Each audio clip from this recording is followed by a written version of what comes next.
Sometimes the Are You OK conversation is just a knowing glance or a hand on the shoulder or a beer or whatever it might be. Other times it's a more engaged conversation. But, follow that gut feeling and trust yourself and accept that sometimes it might not go to plan. You might not follow the regimented 4 steps of a conversation that we advocate, but at least you've had a crack. Welcome to the Beers with a Miner podcast, episode number 19. I am Mad Mumzie. For years now, I have been asked the same questions. How does a little thing like you drive those big trucks?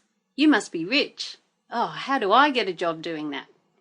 Not everyone is cut out to be a miner, but why not? What is it really like, and what does it take to thrive and survive in this industry? Tune in each episode as I sit down for a relaxed chat, usually over a few beers, with a fellow miner. Audio blogs are also shared so you don't have to read. Now let's dig in. Get it? Dig? Mining? It cracked me up. A conversation could change a life. In 1995, much-loved Barry Larkin was far from okay. His suicide left family and friends in deep grief and with endless questions. In 2009, his son Gavin Larkin chose to champion just one question to honour his father and to try and protect other families from the pain his endured. Are you okay? While collaborating with Janina Nern on a documentary to raise awareness, the team quickly realised the documentary alone wouldn't be enough. To genuinely change behaviour Australia-wide, a national campaign was needed. And from this realisation, and with Gavin and Janina's expertise and passion, Are You OK was born.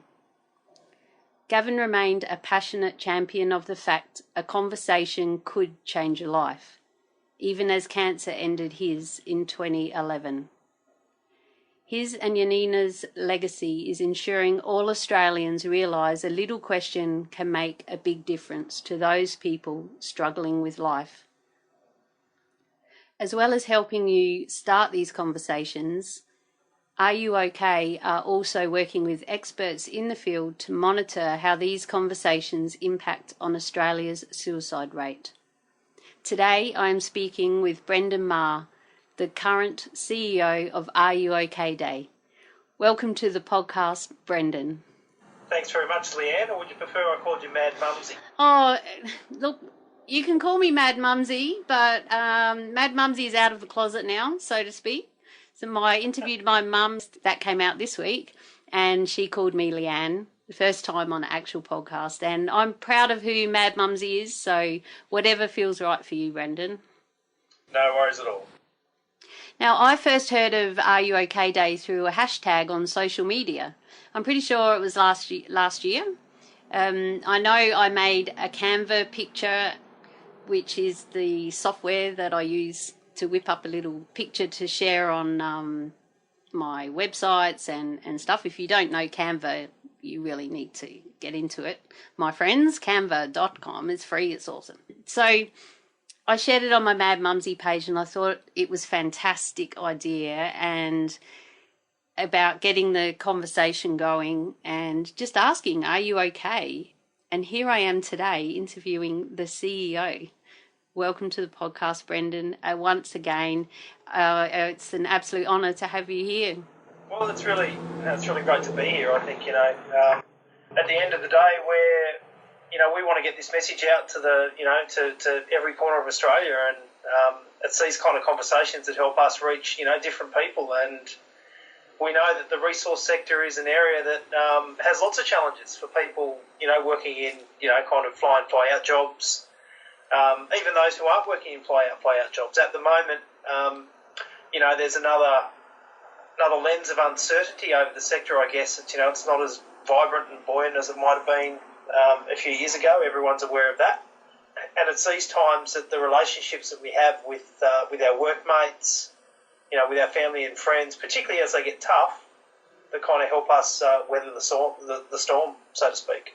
Yeah, that's right, and especially where I am up here in Queensland in the coal mining industry, there's been a big downturn as we sit here towards the end of August 2016, although this week coal has sparked a little mini revival, which everyone's a bit excited about. You can feel a little bit of a spring in everyone's step, but it does make a lot of challenges for everyone. And it's times like that you really do need your mates, you need your family, and someone to talk to. And campaigns like this are just, it's a really great idea, because holding things in just doesn't help anyone. Yeah, that's right. I mean, we're all wired differently. Some of us are better at, kind of facing adversity than others.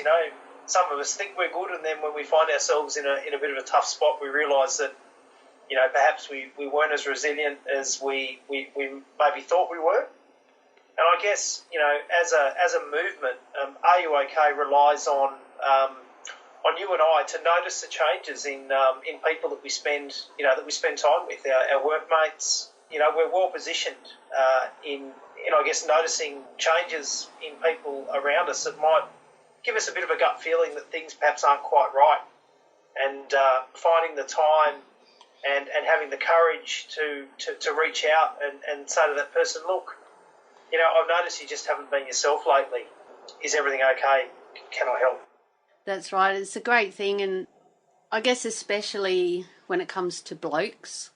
I know with my female friends, and I don't want to generalise too much, but in my, few years, I'm still a spring chicken, but I've met a lot of people in all different sorts of situations, and I seem to find that a lot of times women will open up. We have girlfriends to talk to, and we'll rave on about everything, which is why Mad Mumzie is loving doing a podcast, because I just love to talk. And it's hard when you come across people who don't. Men, especially, I have found I have had a couple of women who don't open up much. One person in my family is quite close to me, my daughter. I'm sure she won't mind me saying it. She doesn't open up much either, and she went through a rough trot, which Beers with a Minor podcast will know, because podcast listeners will know, because we talked about when her partner died in a coal mine. You can hear that at madmumzie.com/beers10, where we talk about when her partner Tony passed away and the struggles that the whole family had.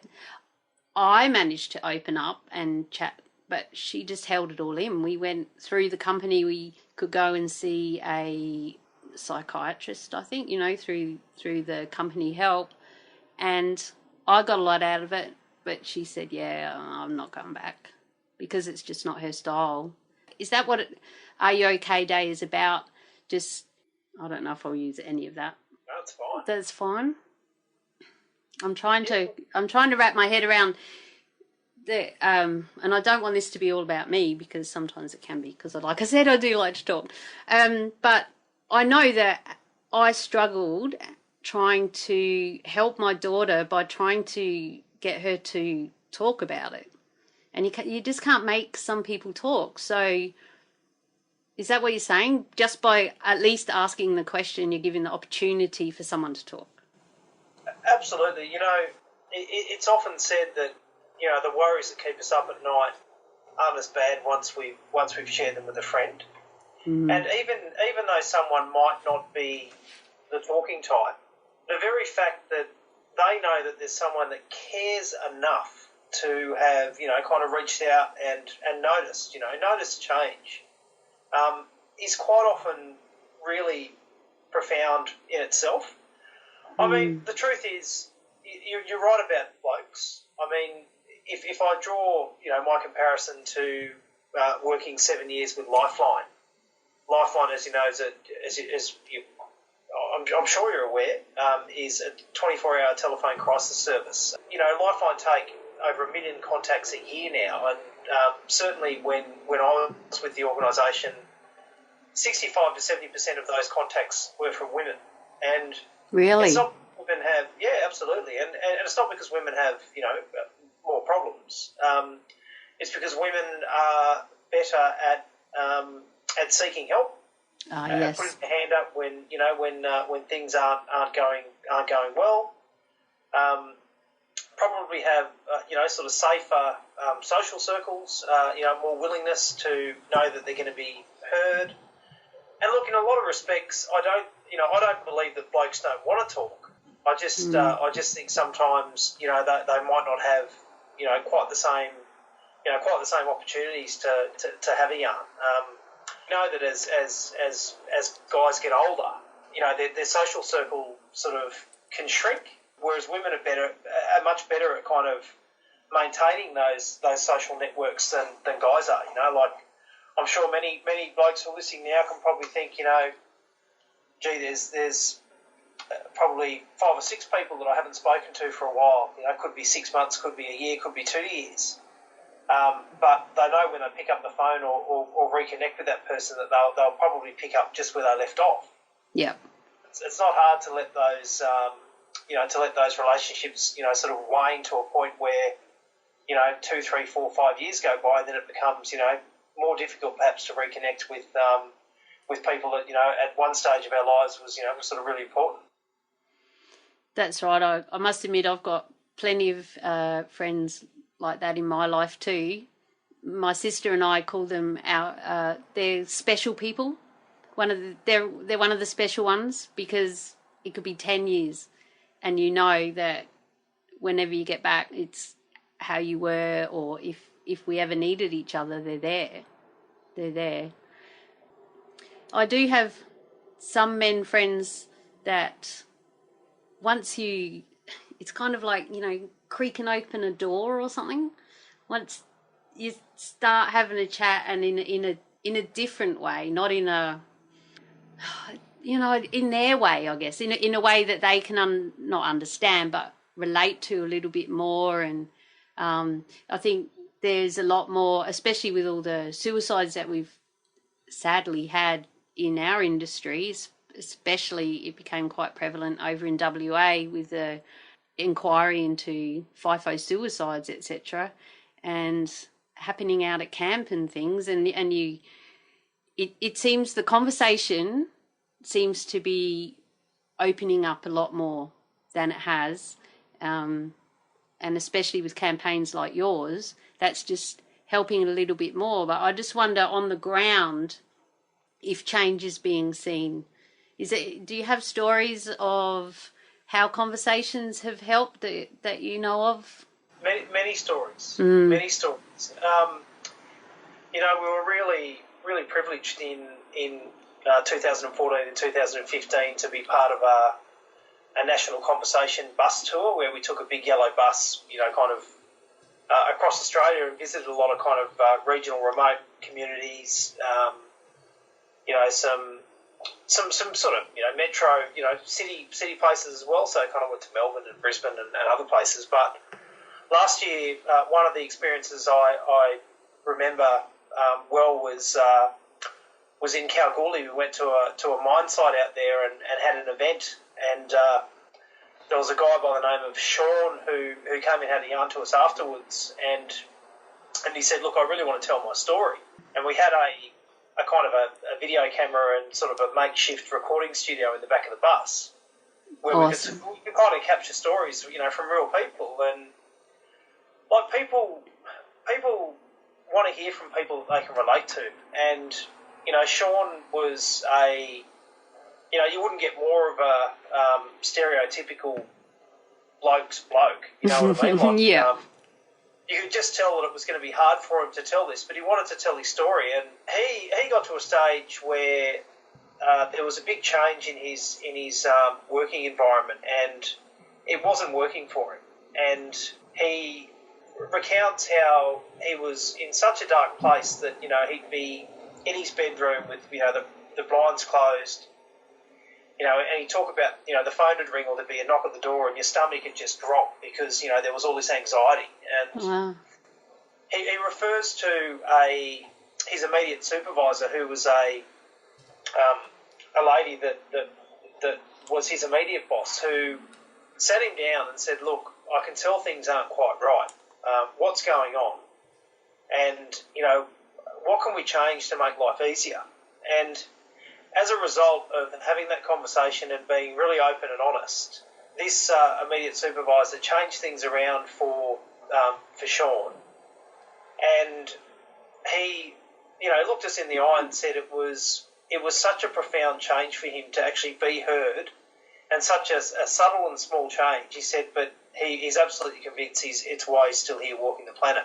Wow. And he also said this person wouldn't even know it.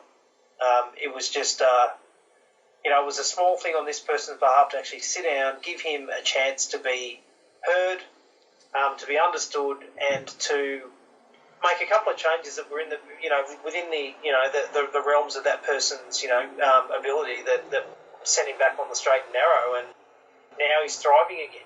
And, we hear many stories like that, and I think we underestimate the power of just taking the time to reach out to someone that we're worried about and to know that there's actually someone who cares. It can really be life-changing. And, we're not always all at that pointy end of life, and RuOk isn't always focused on mental illness. We all have struggles in life. Your relationship breaks down, you're having, issues at work, you run into financial troubles, you become physically unwell. All the things that test us and make life challenging for us are, how we get through those moments in time can be greatly enhanced by the people we've got around us in just, saying, hey, mate, look, I've noticed things, it's not like you not to answer your phone. It's not like you not to come down to the pub and have a beer. What's going on?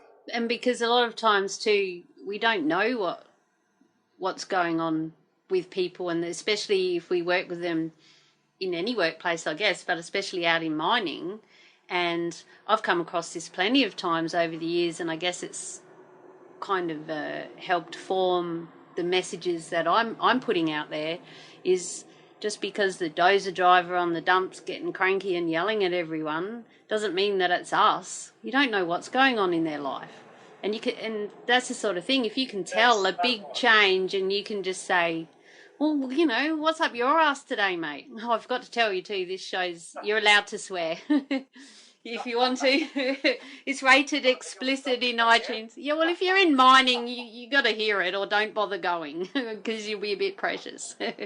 So, but in the right timing, not as a joining word.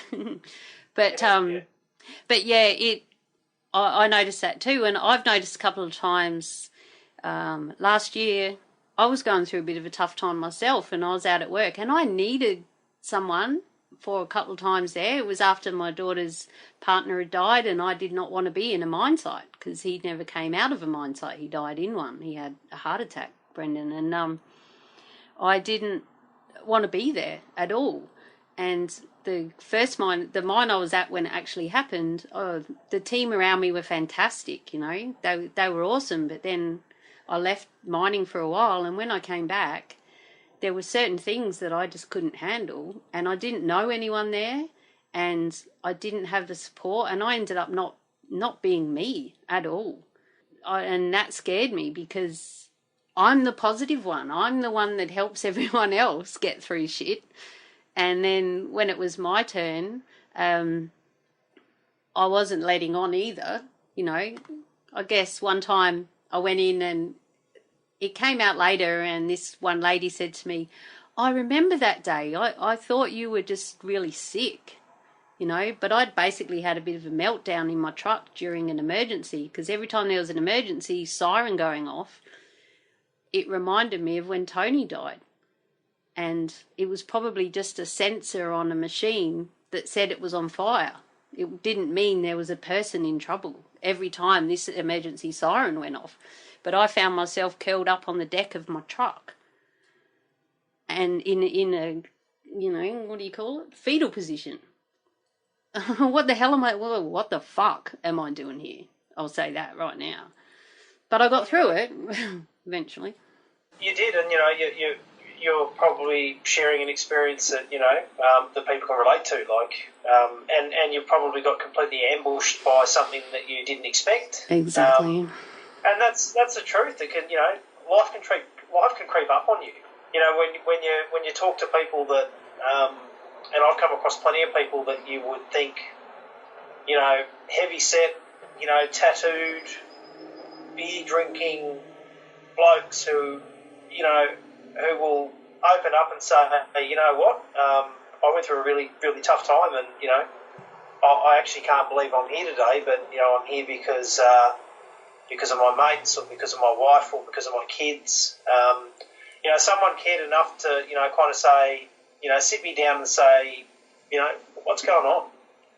Or like Sean, sorry to interrupt there, but like Sean, it was because of his supervisor.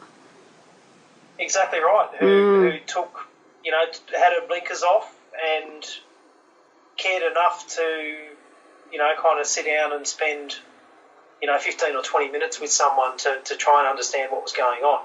You said it before, Leanne, if you look around, many of us are fighting battles that others don't know about. So, when, as you said, if one of the other drivers or crane driver or someone's cranky, you might think, oh, geez, what's up? What's going on with them? Yeah. And Nearly. Nearly. And, who knows? Who knows what's going on in their life? It's easy to try and look at the life, look at things through your lens. If someone's, not coping with, with things that are, that you might, think, God, I wish I only had what that person's got on their plate. They've got it easy. That could just be the iceberg. It could be a miracle and the most courageous thing in the world that person's actually got up and managed to drag themselves into into the workplace, because sometimes you don't know why it is that you can't get up in the morning, and sometimes there's things going on that you actually can't get through yourself, and there's a lot of things that you can't get through with your friends and family. A lot of conversations are too big for you and I, so that's why RuOk is really about kind of 4 steps.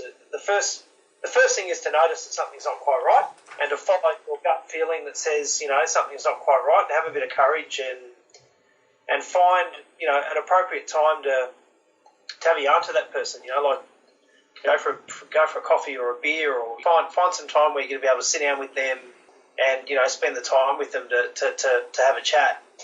And then you ask, to make that observation, look,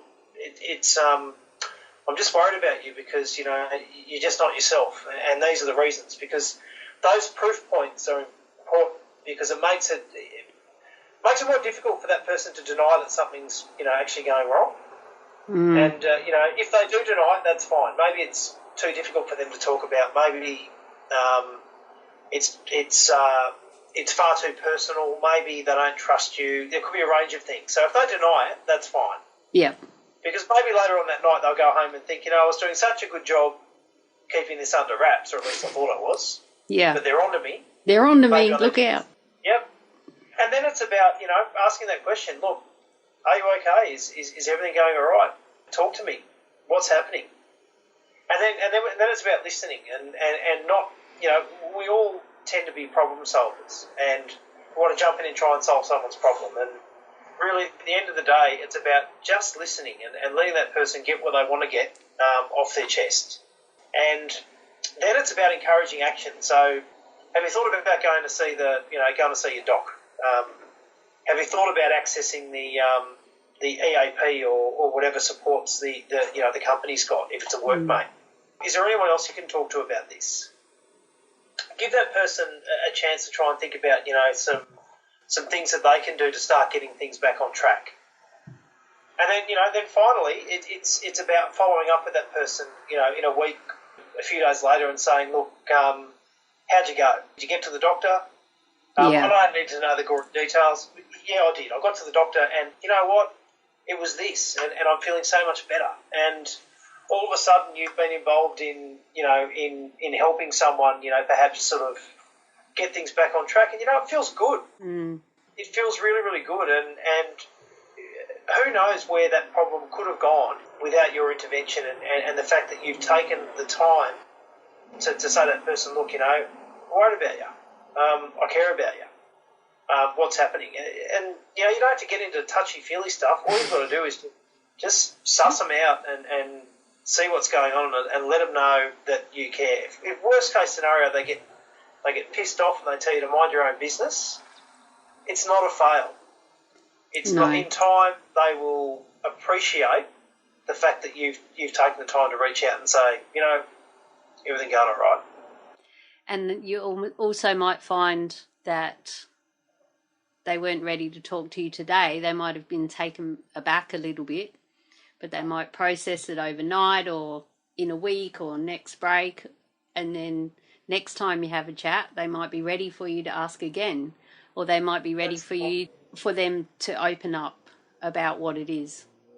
Exactly, Leanne. Just say to them, look, I'm always around if you want to chat. Yep. Give me a shout. I'm here. Yeah. And following up too, I think that's a really good step, not just having that one conversation, showing again that you've listened and you care, and then following up and saying, how did you go? How did you go, mate? Like, they're not big, massive sit-down guts on the tables to start with. That's what we used to call it in our house when I was growing up. Right, guts on the table. We had a blended family and teenagers, and it was a bit wild at times. So it was, my dad used to call it Friday night, guts on the table, sort this shit out. But it doesn't have to be that. It might end up like that, but it can start off, like you said, I've noticed you're not yourself. Are you okay? Anything I can do? And then ask again. Exactly. And Leanne, it's also about looking after yourself as someone who's decided to support someone else. Like you could get some really tough, you could get a really tough answer about what's going on, and it could be something that you totally didn't anticipate, and you literally don't know how to respond. And that's a time where you sort of say, look, mate, this is.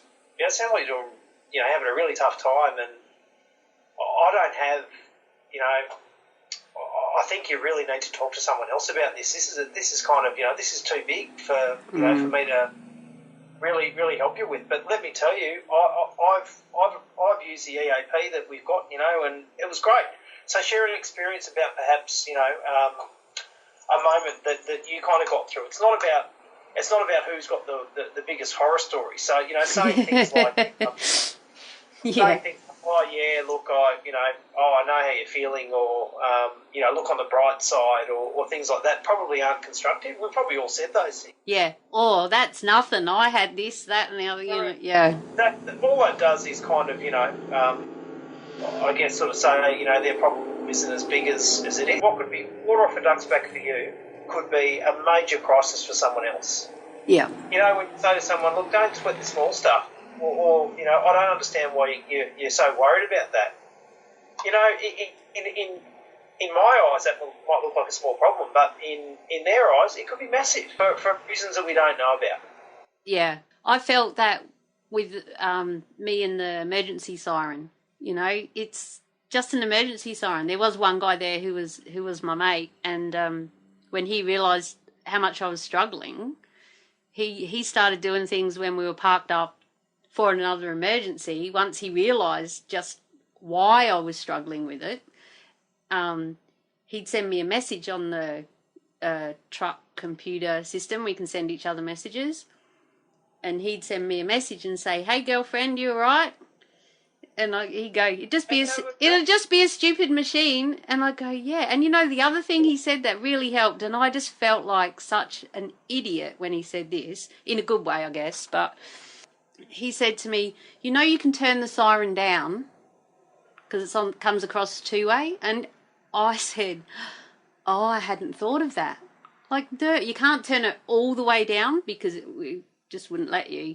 But I still had it really like it was loud. It was going off in my head, and the more I heard it, the worse I got, and I built myself up into this state. And him saying that, and then him messaging me during an emergency, and then him saying it's probably just a stupid sensor on a machine that says it's on fire. Every time there's an emergency, it doesn't mean that someone like Tony is in trouble. And they were three things he said to me, and I'm like, yeah, and one time we had 2 emergencies between first and second crib. You know, that's in a couple of hours, and they happen out there, and they have to. You have to treat things as if it's on fire, even if it's not, because you know it actually might be. So, but they were three things he said to me, and they got me through it, and I'm fine now with emergency sirens. I kind of laugh in its face. How hard was it for your colleague, you know, for your workmate to do that? It wasn't really. It just it was just, you know, someone who was in tune with, who kind of understood what you were, where you're at. Yep. And thought, you know what, how hard is it to send someone a text message and say, look, I realise you had a really tough day today. Hope everything's all right.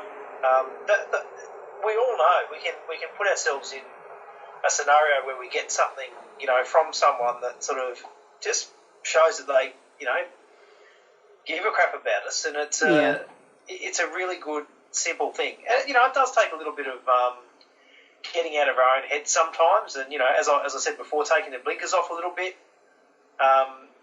you know, keeping a little bit of perspective when sometimes there might not be a lot of perspective. And I should say, you know, like you know, in some of the work we've been doing over in the West with, you know, with our new campaign for it's called Are You OK at Field, which focuses on FIFO.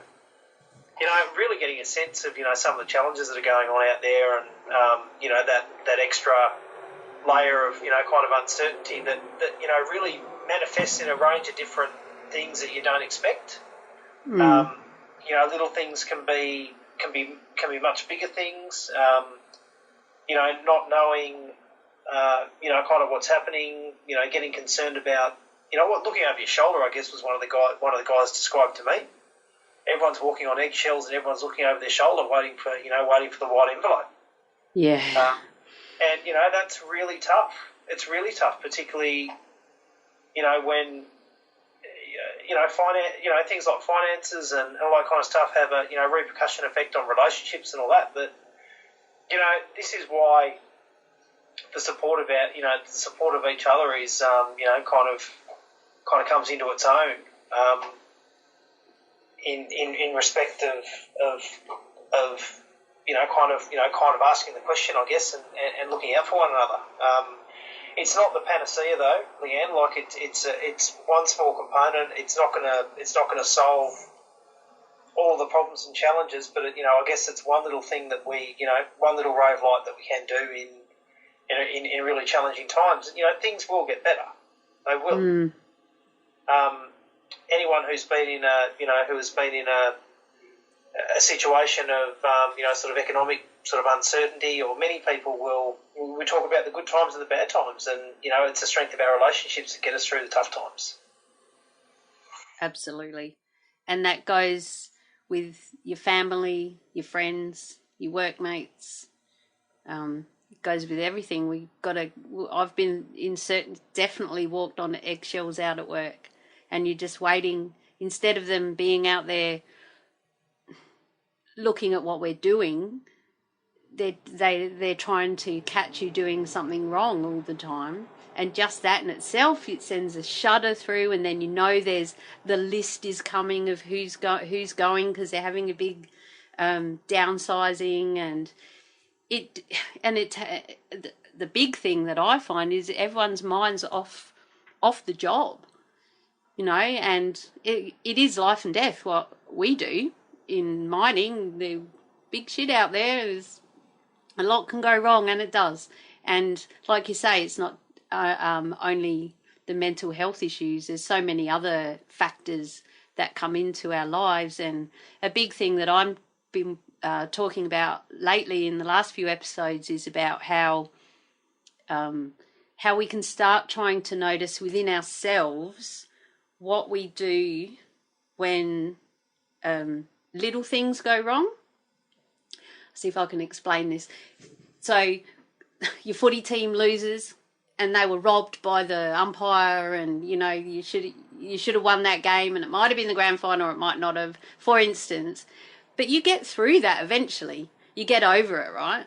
And how did you get over it? You know, do you end up going out and going fishing, or do you go for a walk, or And that's what I'm starting to try and ask people to start noticing what you do that gets you through, let's call them the grey times, so that when you hit a dark time, you know that you've got things in your toolkit, if you like, to help you bounce back out of that hole. And because I've been in a couple in the last couple of years, which, I haven't been used to, and I have got frustrated because I've got every bloody tool in the kit, and that's when you get cranky. Well, with me, I shouldn't be like this, but okay, I didn't have that tool, I needed that one. But in saying that, I'll ask you this now. I've got this written down to ask you. I ask most of my guests on the podcast, what do you do, Brendan, personally, that is in your toolkit? Like, what do you do to help you through when life turns to crap? What's your happy place from a personal level? Look, it's a really good question. I think I get a lot of comfort and solace with family. I'm very focused on family and my relationships. My friends, my wife. I have 3 stepkids. I think that having I guess some people might kind of choose to kind of withdraw and spend time on their own and all that kind of stuff, and that's a very good strategy for some people. I tend to get busy, and I try and as best as I can articulate certain things that creep up on me. To give you an example, in this role, you do get exposed to. You hear a lot of really tough content, I suppose, at times. Tough stories. Of people that have been in really challenging situations and perhaps had suicide attempts and other things. And if you don't find a way to sort of unburden yourself from that stuff and talk to someone about it, it can really creep up on you. So we've got an EAP, kind of a private firm that provides psychology sessions and stuff like that. Just ducking in there every now and again and just sort of getting some of this stuff off your chest is a really good way to look after yourself. Going for keeping active. I'm almost 40 and I still play rugby union. I'm an idiot because because you play rugby union. Well, Sorry, I'm an AFL rugby league kind of gal. Any sort of full contact sport at 40 is pretty. Yeah. You're opening yourself up to injury, and but you know what? I love it, and my wife will sort of say to me, I had 4 games this year, and not because I didn't want to have 15, but because I got injured basically in every game that I had. And it took you 4 weeks to get over each one. Oh, totally. I mean, grade three calf tear for. I tell people for pushing too hard in the scrum, but warm up properly. That kind of stuff, and what I get out of sport is the social connections, and I've got some of the best friends that I'll ever have, and lifelong friends through playing rugby, and I've seen how that group of people rally around people when times get tough. We've had guys in our club who have who have got sort of terminal illnesses and have sort of passed away. 2 people I know I can think of immediately, and we've had kind of major fundraisers that have more or less paid off mortgages to sort families out. And I look at that and I think what an amazing kind of network. And what an amazing community! And community is such a big part of kind of my life. And that that extends into work. We're a tiny team at RuOk. There's 6 of us. Yeah. But we care about each other. Writing things down is a big thing for me. So like if I'm being like getting a good night's sleep is really important. And if I've got something on my mind, that's keeping me up, I generally tend to try and put it down on paper or something. Sort of putting them out of your head and either into your little notes section of your iPhone or onto I'd say I keep a pad and paper. I don't. Putting a few things, parking them and physically doing that kind of really helps me. Yeah, get it out of your head. Gets it out of your head. Yeah. Because we can toss and turn all night over things that we know we've got to do tomorrow. Mm. And just finding time for the important things. Work's not everything. It's a big part of our lives. Like, that's the truth. But it's not everything. Yeah. So how did you, Brendan, become involved with Are You OK Day? Or Are You OK? I keep saying Are You OK Day because that's what I know about. But Are You OK is the organisation. Is that right? And then the day is one of the events that you have. That's right. So, Are You OK Day is our grand final, if you like. So it's kind of the end of a process and then the start of a process. So we've got a lot of, complementary campaigns like Are You OK at field, Are You OK at work, Are You OK at school, and a range of other things that we just really try to keep the conversation going all year round. So I was working at Lifeline for 3 years. For 7 years. Yeah. After being in kind of branding and advertising and stuff like that, I was a bit of a square peg in a round hole in that sort of industry. And why? I worked with. It just wasn't really. I was pretty good at it, but it just wasn't really. I wasn't finding it really fulfilling, and I didn't really fit the advertising stereotype. I don't think, of ushy suits and all that kind of stuff. Kind of a tracky dacks kind of rugby jersey kind of guy. Wore some jeans and jeans and polos rather than suits and that kind of stuff. So I was in that space for about 10 years, and then I worked with Lifeline Australia on a project of kind of rebranding them and repositioning them. And that took about 12 months. And at the end of it, the CEO at the time, a magnificent lady by the name of Dawn O'Neill, sort of said to me, look, we're sort of reorganising Lifeline, and we've got an opportunity to set up a helpline. It was actually around cannabis information, actually, and totally had nothing to do with what I ever knew about, but it was a foot in the door. And so I stepped in the community sector and I set up a helpline for cannabis information with some funding from the federal government. Yep. And that was about a 3-month project, and that evolved into a range of other roles around sort of fundraising. And then when I finished there after 7 years, I was in a general manager role as part of the sort of national leadership team around kind of fundraising and partnerships and government relations and all that kind of stuff. So, yeah, it sort of was with the organisation through a pretty major change. And then I was made redundant. From Lifeline? Yeah, from Lifeline after a restructure, and kind of found myself in a position where I had to kind of rethink what I wanted to do. Took a few months off. Well, obviously, it was a few forced months, and I went and did Kokoda, and kind of did some really good things. It was. Sorry, I'm going to interrupt there. Did you just say you did Kokoda? I did. As in the Kokoda track? The track. Yeah. Tell us about that. Oh, it was amazing. One of the best things I've ever done.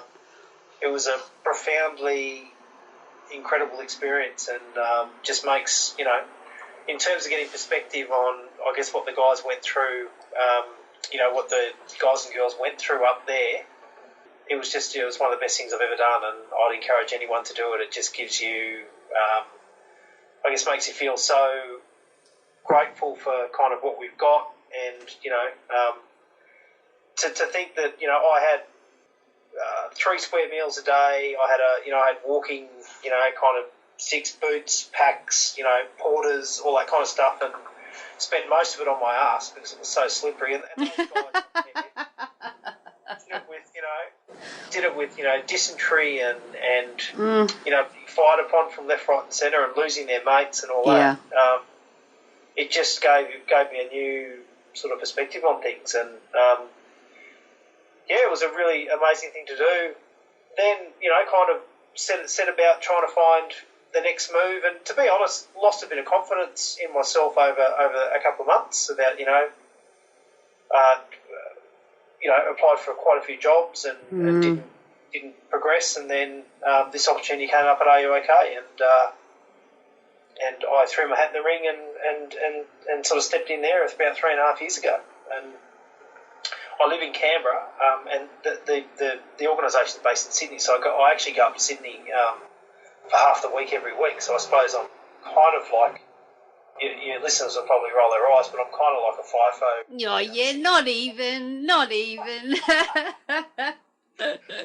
I've been on that plane flight. You don't even get time for a cup of tea. No, that's true. I guess in some ways, for 3.5 years, I've been trying to squeeze my life into kind of half a week every week in Canberra. Even though it's only a couple of days, there's a bit of peripheral travel around as well. And I think I kind of certainly in talking to quite often to people working in the in the mining industry, I think I can kind of partly understand what that life of being on and off planes and away from home's like. Maybe not as concentrated because there's kind of bigger shifts and swings in the sector, but it's you get home and you kind of feel that your focus should be on home, and then perhaps you're not catching up with your mates as much as you'd like to, and all those things. That's right. Because I've got a job I love, and you can't have it all. I don't think. I think you've got to make sacrifices, and certainly there's a lot of sacrifices made in the mining sector, and it's hard being away from your family and your support networks and all that kind of stuff. It really can be. Yeah. I've just got a question that's just flying into my head that I need to ask. Did you go on the big yellow bus tour? Did you go on the bus and actually go across the Nullarbor and everything? Or did the yellow bus started in Perth and you flew there?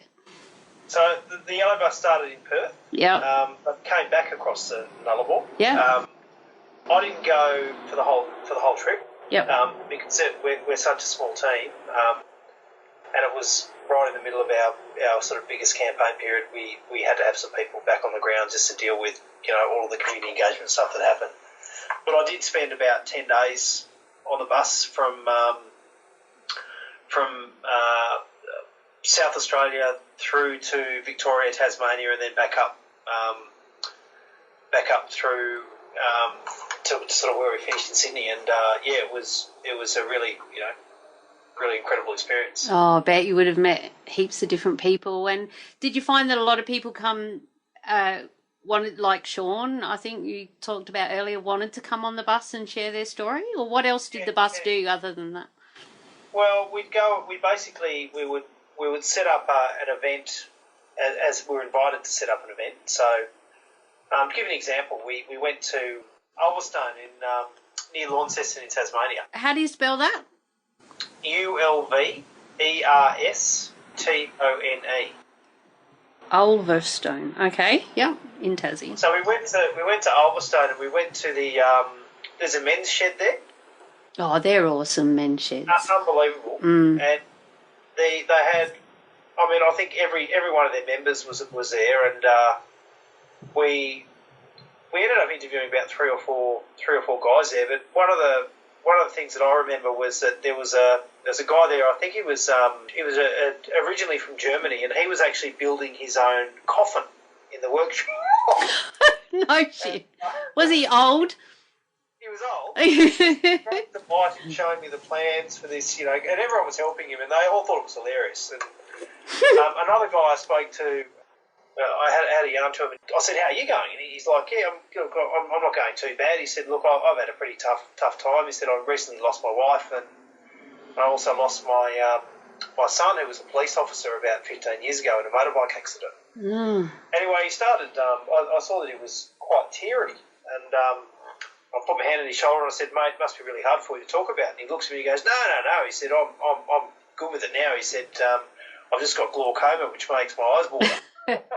Yeah. So, they were just an amazing bunch of guys, and they, it was just a really, really good. There was just many, many more stories like that we kind of came across, on that tour, and we caught a lot of it on film, and many of those stories are on our. If you were to go to our website, ruok.org.au, and then go to our YouTube channel, you can see a lot of that content. And I went there earlier, and it's actually RuOk, as in the letter R, the letter U, the letter O, the letter K. .org.au. Yeah, so yep. not spelt out. It's short. That's right. And look, everything that we've, I've talked about how to have a conversation and stuff like that today. We've got really, really good resources on the site. And there's no harm. It'll take you 5 minutes to jump on there and have a look at, how do I approach someone I'm worried about? What are some good ways to start a conversation? How do I encourage action? What are some good listening techniques? So, no harm in jumping on there and giving yourself a bit of a refresher course if you want to, if you're worried about someone, you want to reach out to them. That's right. I had a look too. It's a really good website, and I'll add a link to it, and that will be in the show notes at madmumzie.com/beers19. That's the number 19. So, Brendan, RuOk Day is coming up shortly. If all goes to plan, this podcast will be out prior to your grand final day, the RuOk Day. I believe it's September 8th. Have I got that correct? That's right. Yep. September 8th. This is 2016 for those listening in the future. And do you have a certain day every year? Did I see the second Thursday of September every year? That's exactly right. Yep. Okay. So, yeah. And I thought it was more a mining thing, but it's not, is it? Because it's just Australians anywhere. RuOk Day. Absolutely. Yeah. We've workplaces of all descriptions, office-based, we've got schools, community groups, there's probably thousands of community groups, workplaces getting involved this year based on the conversations we've had and the outreach or in-reach that we've had from people wanting to get involved. So, look, I would just say you don't have to wait around to, for HR or management to say we're going to do something, to recognise RuOk Day. Like, it's the most successful when someone champions it from within. So, it's best. You don't have to wait for your HR manager or your boss to decide you're going to do something to get involved in RuOk Day. Look, it's a national day of action. It's time. It's an opportunity to think about how some changes you can make, I guess, in terms of reaching out to those that you might be worried about. Like, how often do we, in hindsight, think, perhaps I wish I had had that conversation with someone, or what is it that I could do to help someone that I'm concerned about. This is really about empowering and giving people some skills and momentum to reach out to someone they're worried about 365 days of the year. So that's I'd say to people, if you're going to get involved, try and do it in a way that's authentic. Maybe be prepared to share a story with someone, or reach out to someone that you don't really know, perhaps in the workplace, and have a conversation with them and try and build a bit of a relationship. Focus a little bit more on some of the relationships in your workplace and take a personal interest in people, because it's those people that will help you. That will potentially be there for you when times get tough. That's right. So on social media and on the website, it's all very yellow, I noticed. And I see lots of people in those RuOk yellow T-shirts. So is that part of getting involved? If you register to get involved, what is it that actually normally happens? As I say, really, to be honest, all I've noticed in my world has been huge things on social media. But what can we do in person in the community other than just chatting to our workmates? Do they have organised events, or what goes on? Yeah, I mean, there's lots of things you can do in your workplace to, to kind of recognise and acknowledge the event.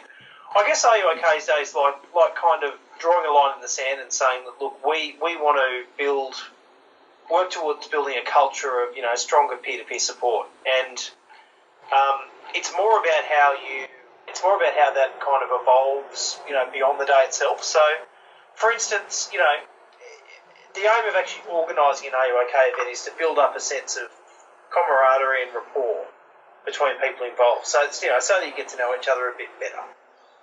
We know that some of the best conversations are the ones which take place between people who trust and know one another each other. So you could do it by, hosting a sausage sizzle or a breakfast or a morning tea, or create a conversation corner in a workplace by flagging certain areas with yellow and black speech bubbles, or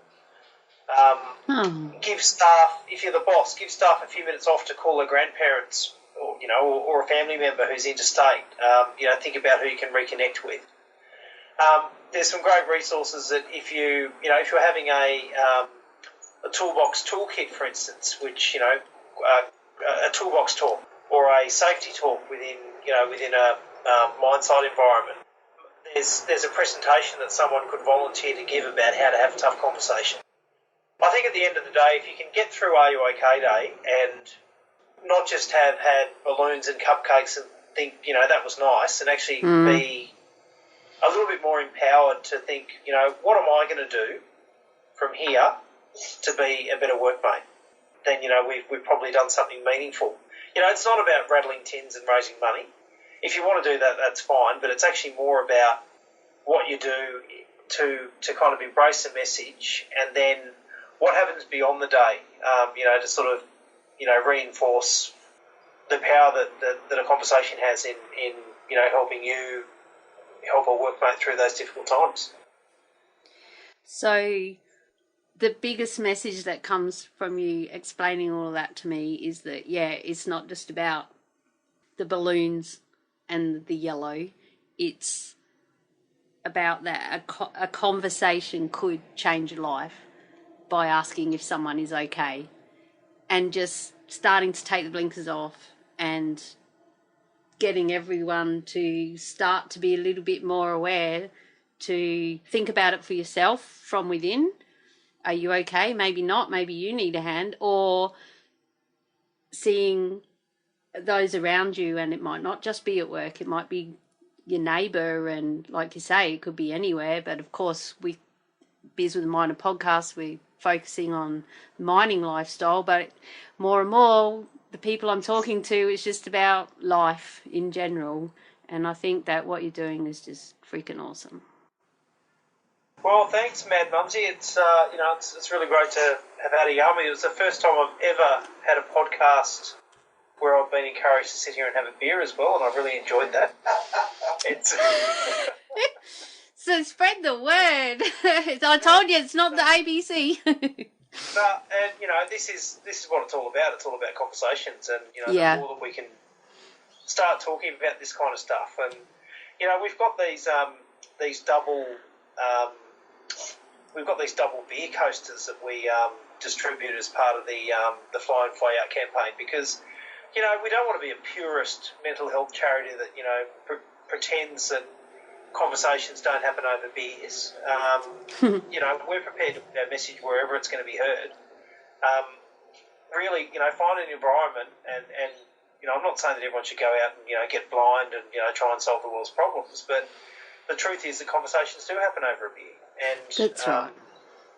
Let's try and find those moments and try and make them a little bit more meaningful. And if you find it hard as a bloke to sit across the table from someone and have a conversation because you're worried about them, pick up a pool cue or play a game of pool or sort of do something and kind of let it happen. But just do it. If you've got a gut feel that says something's not quite right, follow that gut feel. Sometimes the RuOk conversation's just a knowing glance or a hand on the shoulder or a beer or whatever it might be. Other times it's a more engaged conversation. But, follow that gut feeling and trust yourself, and accept that sometimes it might not go to plan. It might not follow the regimented 4 steps of a conversation that we advocate, but at least you've had a crack.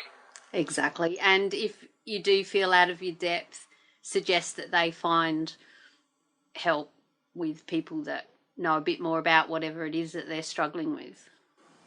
Exactly, and if you hear the story, if you hear the response, which is common, I've tried that before, it didn't work. We've got to understand that. If you're seeking professional help, sometimes you just don't get the right fit with someone. It might not work, but if you keep trying, and you find someone, and you find a process or a therapy or whatever that might be that works, you change your life.